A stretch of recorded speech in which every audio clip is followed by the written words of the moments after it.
Identity theft and fraud. What is it? According to the United States Department of Justice, identity theft and identity fraud are terms used to refer to all types of crime in which someone wrongfully obtains and uses another person's personal data in some way that involves fraud or deception, typically for economic gain. One of the most common ways for people to commit identity theft is called shoulder surfing. And shoulder surfing happens when someone is nearby when you may be typing in your credit card number to your phone, or they may be listening as you are on a telephone conversation, giving your credit card number to a car rental place, a hotel, or even just ordering food. Also, the United States Department of Justice states that dumpster diving is another way that identity theft can happen. People can go through your garbage cans or a communal dumpster and obtain checks, credit cards, bank statements, or other records that might possibly have your name or your address or your telephone number on them, and they can use those to easily steal your identity. FBI agent Jeff Lanza talks about in his article, Protecting Your Identity, that some of the old school ways of stealing identity have started to disappear. And now, as technology has increased, they're using more technological ways to steal people's identity.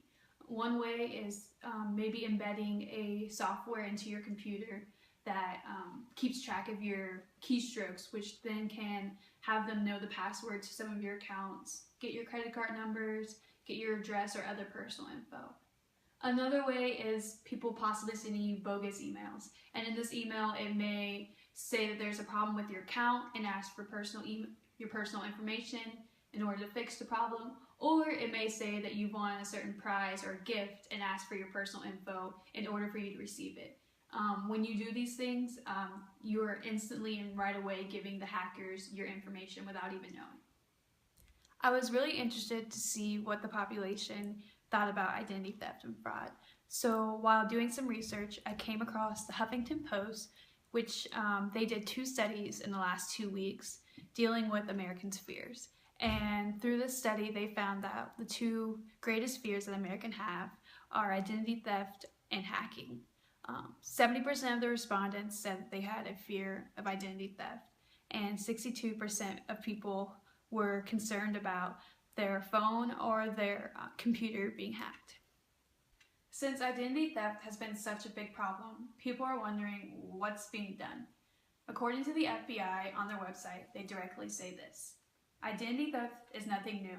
We've been dealing with criminals faking IDs for decades, from check forgers to fugitives on the run.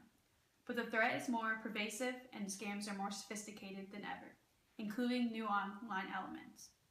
We use both our criminal and cyber resources, along with our intelligence capabilities, to identify and stop crime groups in their early stages, and to root out the many types of perpetrators which span our vested priorities. You're probably wondering of ways to protect yourself. Jeff Lanza gives us a list of things we should do. First, he says to remember to never carry your social security card or any other personal information in your purse or wallet.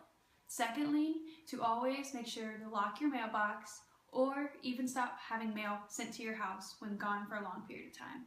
Third, always remember to shred your trash.